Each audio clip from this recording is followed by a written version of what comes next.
Hi everyone, and welcome to our second week of journeying through the resurrection stories with Jesus, and this book called 40 Days of Jesus that we've been looking at. Last week we looked at the story of Mary and the risen Jesus on that first day of the week, and today we're going to look at another one of the most well-known stories of the resurrection, that of the journey on the road to Emmaus, and where Jesus meets up with his fellow travellers. This incredible story that is the penultimate story in Luke's Gospel, and it's going to be one of those like last week where we discover not only what we already know, but hopefully the Jesus who inspires and encourages us to become the people we dream of becoming. So there's two sort of aspects that Luke writes about when he talks in his story. The first is the physical and the human experience that the travellers met with Jesus, and the second is sort of the spiritual and the eternal that lies underneath it, and we'll try and look at both of these as we journey through this story this week. So let us begin as we share together, and a little bit of the physical to help set the scene. Emmaus is down here, about 7 miles away from Jerusalem. What's interesting is over the years, there's been 2 or 3 different sites that have been found that possibly could be Emmaus. We're not absolutely sure where it is. The word Emmaus means hot spring, and there are a number of springs that have been found along this ancient Roman road that went from Jerusalem over here all the way up through past these different Emmauses on the way to Jaffa, the western port that was the gateway to the sea. So what's interesting is probably the 2 most likely candidates are these 2 in the middle, Abu Ghosh and Kiryat Yearim. There's been a lot of archaeology done in that area recently. Here's a picture of Abu Ghosh and Kiryat Yearim, Abu Ghosh in the foreground, Kiryat Yearim up on the hill. And there's been a lot of archaeology done there over these last few years. And they've made some incredible discoveries as they've gone about doing their digging.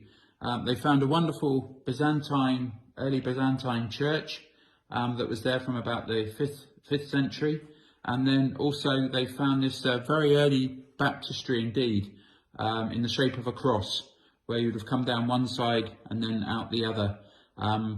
Maybe we can look at one of those another time. But it's in the grounds of this monastery that has been closed for some time, but recently has reopened. And inside is this beautiful early church that people have managed to come into and worship. So maybe it's on the trip for the next time we go to Israel together. So that's the physical place. But of course, the reality is we begin on the road.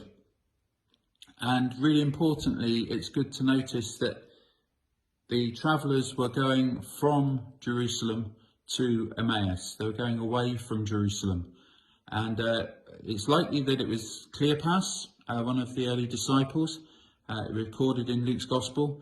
And the other person is likely, we think, to have been Mary, his wife. Mary, the wife of Cleopas in John's Gospel, is recorded as being with Mary, the mother of Jesus, and Mary Magdalene at the foot of the cross.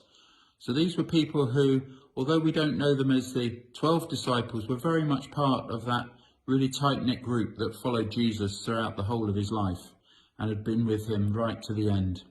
And they were going home, dejected and broken after all that they'd experienced on that Good Friday, and then these strange rumours that had started happening about what had happened on that first Easter Sunday. But they were dejected, they'd had enough, and they were heading home.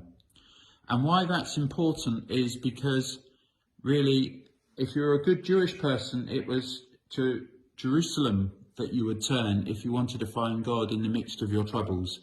It was to the temple that you would go if you wanted to meet with God, even in your despair.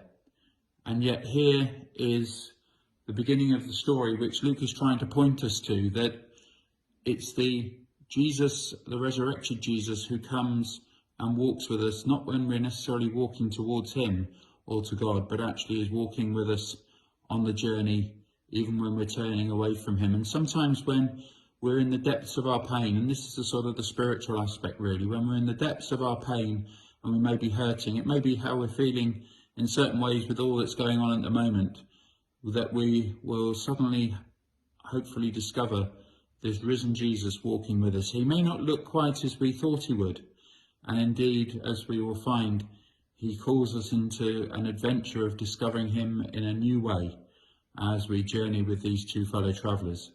So that's where we're going to leave it for today, to try and set the scene and open the story to us.